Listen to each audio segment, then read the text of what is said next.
欢迎来到 The Debate。今天我们要谈的是最近在中国网络上闹得沸沸扬扬的一个网红，叫护城风。对，就是他，一个本来粉丝还不少的内容创作者，结果他的账号突然之间就在好几个平台可以说是被消失了。这件事哇，马上就点燃了关于言论自由啦、社会阶层啦，特别是那个贫富差距的各种讨论，甚至可以说是争论。没错，而且这个争论的焦点，我觉得还蛮清晰的，就是说封杀护城风这件事，究竟是为了维护一个比较健康的网络环境，阻止他那种你知道故意去挑起对立、制造焦虑的内容继续扩散，所采取的一种必要的管理手段呢？还是说这根本就是借着管理这个好听的名字，实际上是压制了对中国社会某些可能有点刺眼的现实，尤其是那个越来越大的贫富鸿沟的讨论空间。在我看来啊，这起事件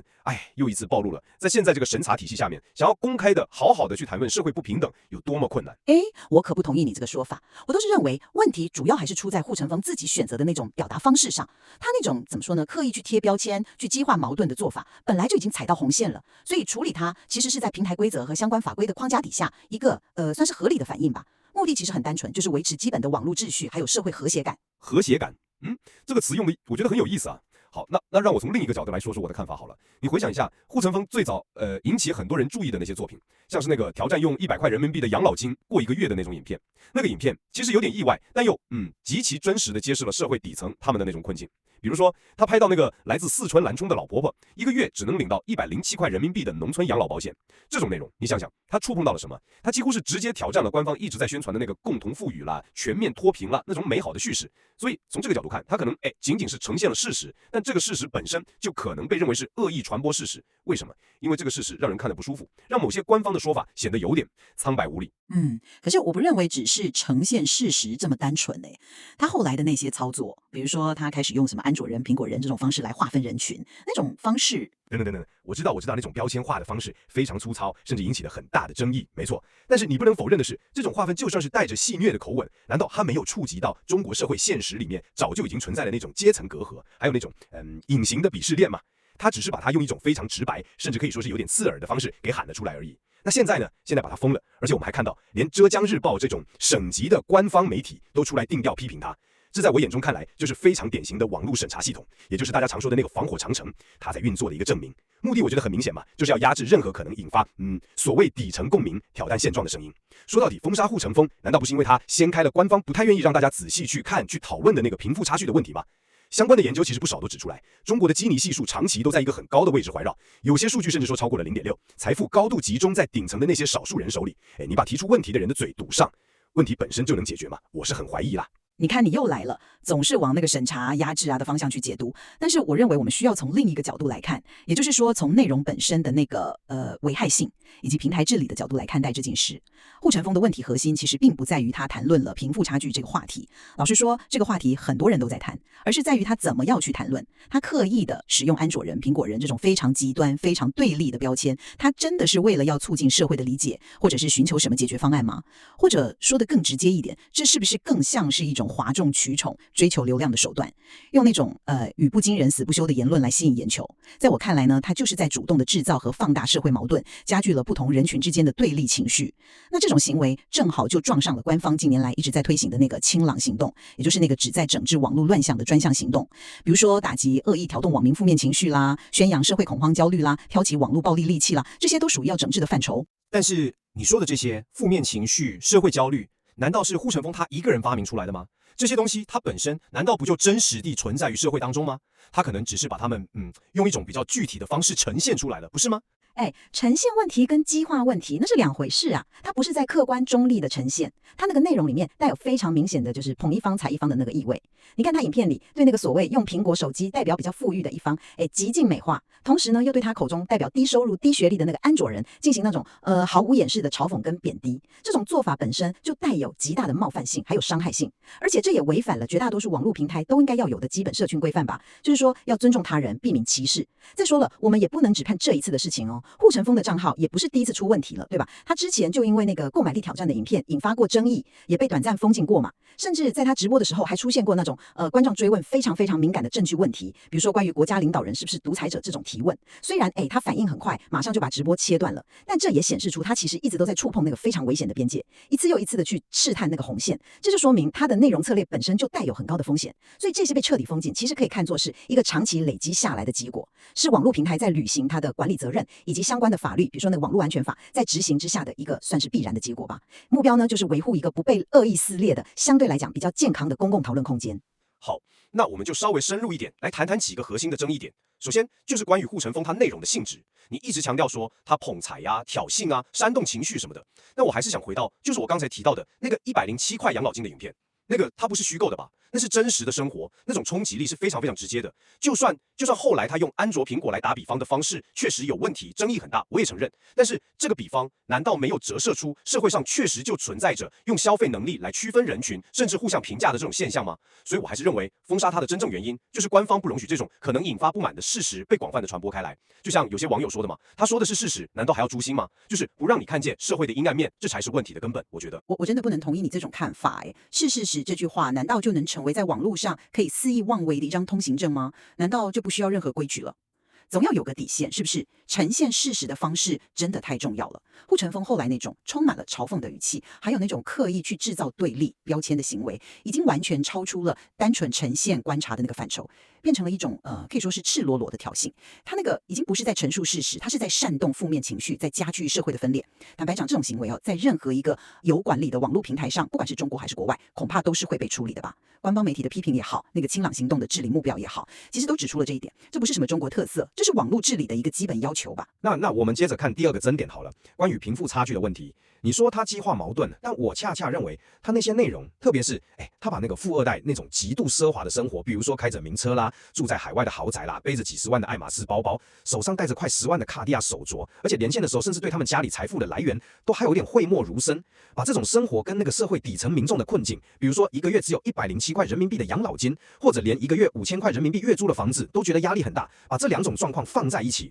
这种强烈的活生生的对比，难道不是比那些冰冷的基尼系数更能让人们切身体会到这个社会存在着多么巨大的鸿沟吗？如果连这种讨论都要被压制下去，那还谈什么共同富裕呢？官方真正害怕的恐怕不是护城风这个人本身，而是他所揭示出来的这种巨大的贫富差距本身，以及这种差距可能慢慢积累起来的那种社会不满的情绪。就像你说的，像一个随时可能被点燃的火药桶。我从来没有否认中国社会存在不平等啊，贫富差距确实是一个需要严肃面对而且努力去解决的问题。国家也一直有在提共同富裕这个目标嘛，但是关键在于解决问题需要的是建设性的讨论，还有实际的行动，而不是像护城风那样用那种激化矛盾、煽动恨恨的方式来博取眼球。他那种不加区分的去展示极端的财富，特别是那些来源好像也不是很清楚的所谓富二代的生活方式，除了在网络上突然增加一般人的那种怨恨感、焦虑感还有幻灭感之外，对于真正找到解决问题的办法到底有什么实质的帮助呢？这只会让社会更加对立、更加撕裂而已。一个负责任的政府追求的必然是社会的稳定发展，还有问题的逐步改善，而不是放任那种可能导致社会动荡的言论泛滥，去搞什么所谓的休克疗法。我们看看周边一些国家，比如说印尼啦、尼泊尔啦，都出现过因为网络上的炫富行为引发社会不安，甚至造成动乱的例子。难道你的意思是说为了所谓的揭露真相，宁愿看到社会秩序混乱，也要让它继续那样说下去？这样做真的有利于解决问题吗？你看，你又回到那个稳定压倒一切的逻辑了，这就很自然的引出了我们可能要谈的第三个争议点，就是审查跟控制的问题。在你口中，这叫做治理，叫做维持秩序，但在我看来啊，这就是典型的防火长城背后的那套管控思维。就是说，国家机器对于那种可能失控的信息传播，它有一种根深蒂固的恐惧感。从封杀特定的网红啦，过滤那些敏感词和内容了，到现在要求所有的 App 都要进行备案登记了，持续的去打压那些翻墙工具 VPN 了，这一系列的操作，在我看来目标都是一致的，那就是试图去维持一个相对封闭而且可控的信息环境，一个巨大的信息茧房，阻止任何可能引发质疑、挑战权威或者凝聚不满的声音出现，哪怕这种声音仅仅是呈现了让人看得不太舒服的贫困现实而已。近年来，关于中国怎么样利用技术去进行社会监控和言论管理，也就是有些人说的那个技术威权主义，就是利用科技手段来强化威权统治，这种讨论越来越多嘛。美国国会也开过相关的听证会，中国数字时代这样的网站也长期在记录相关的案例。护城风说穿了，不过是这套体系之下又一个最新的牺牲品罢了。拜托你不要总是这么轻易的就扣上这种带有强烈意识形态色彩的帽子，好不好？什么技术威权主义，这听起来就很像阴谋论啊！网络本来就需要管理，这在全世界都是常态吧，并不是中国独有的现象啊！哪个国家没有网络监管？你说 Facebook、YouTube 这些平台，难道他们就没有自己的内容审核政策，还有社群规范吗？他们封禁账号、删除内容的事情也是屡见不鲜啊！任何一个国家都有他自己的法律法规来规范网络空间的秩序嘛。中国有网络安全法、计算机信息网络国际联网安全保护管理办法等等，这些法律里面都明确规定了禁止传播煽动分裂啦、散布谣言啦、扰乱社会秩序啦这些内容。那护城风的内容，尤其是他那种挑动对立、可能引发群体性事件的言论，很明显就触犯了这些规定嘛。平台依照规定来处理，这是依法治网的体现，目的是为了防止有害信息泛滥，保护绝大多数网民的利益，维护一个比较清朗的网络空间。你把这种必要的治理行为污蔑成是压制，然后贴上威权的标签，我觉得这本身就是一种偏见，是一种不太负责任的批评。好吧，那我们来谈最后一个问题好了，就是关于护城风这个人本身，他的动机到底是什么？他到底是个怎么样的形象？我承认了，他可能不是一个完美的吹哨人，他的语言有时候可能显得比较粗俗，他也可能确实有追求流量甚至从中获利的考量，这我不否认。但是它最重要的作用，或者说客观上产生的效果，难道不是揭示了那些在主流的宏大叙事里面被有意无意的忽略，甚至被掩盖的社会的侧面真相吗？有人把它比作什么网络时代的鲁迅，或者新时代的韩寒，我觉得可能不完全准确了。但是在当下中国这种言论空间越来越有限的环境里面，还能够像他这样用一种相对来讲还算是温和的方式，至少他早期是去触碰一些社会痛点的人，说真的已经非常非常稀少了。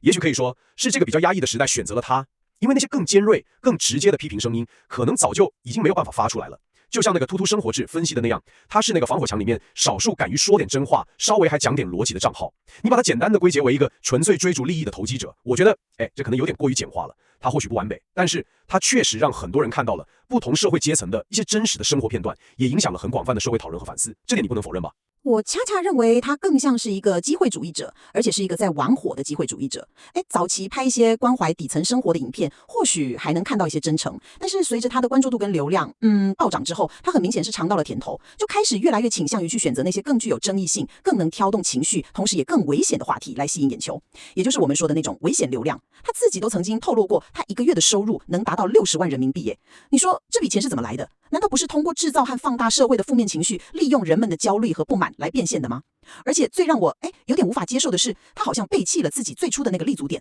从一个好像是关注底层、为底层发声的形象，转变到后来用那个安卓人这样的标签去嘲讽和贬低他曾经声称要关注的那个群体，这难道不是一种很大的讽刺和背叛吗？你看官方的态度，比如说网信办的公告啦、浙江日报的评论啦，甚至连一些体育记者像那个王伟成都公开指出来，他这种煽动阶级对立、贬低国产品牌的做法，就是在玩火，触碰了红线。他可能主观上并没有想要去挑战什么体制，但是他那种聚集人群、去解构社会阶层，用那种戏弄的态度去对待严肃的社会问题的方式，本身就制造了一种巨大的敏感性。说到底，他不过就是为了流量跟钱罢了。我个人是这么看的。总结一下我的看法好了。我觉得护城风这个事件就像一面棱镜，它折射出来的是中国当下更深层次的一些问题，就是在那个追求所谓稳定和秩序的最高目标之下，任何可能引发不满、质疑现状，特别是触及到社会不公或者体制弊端的那些不和谐的声音，都面临着被强力压制的风险。而这种压制现在正越来越依赖于无处不在的技术监控还有行政干预的手段，以稳定为名，最终扼杀的可能是社会进行自我反思、展开必要对话的非常宝贵的空间。这次事件所暴露出来的，像是贫富差距啦、阶层固化啦、言论自由的边界在哪里啦，这些问题，我觉得远远没有结束，还值得我们持续的去关注和探讨。我的总结是社会问题当然包括贫富差距在内，它确实是客观存在的，也的确亟待解决。但是解决问题的方式非常重要。护城风那种不太负责任、激化矛盾、制造社会对立的表达方式，它本身就带有破坏性，所以理应受到平台规则还有国家法律的约束。有效的社会治理在现在这个数位时代，必然会要求对网络言论进行一定程度的规范和管理。这不是压制，而是为了防止谣言啦、仇恨啦，还有恶意的煽动去撕裂我们的社会，是为了维护一个更有利于发展和解决问题的稳定环境。我们的重点应该是放在去寻找建设性的解决路径，而不是沉溺于放大负面的情绪，还有社会的怨恨。如何在保障必要的表达空间、维护社会的整体稳定，以及推动解决深层次的社会不平等等等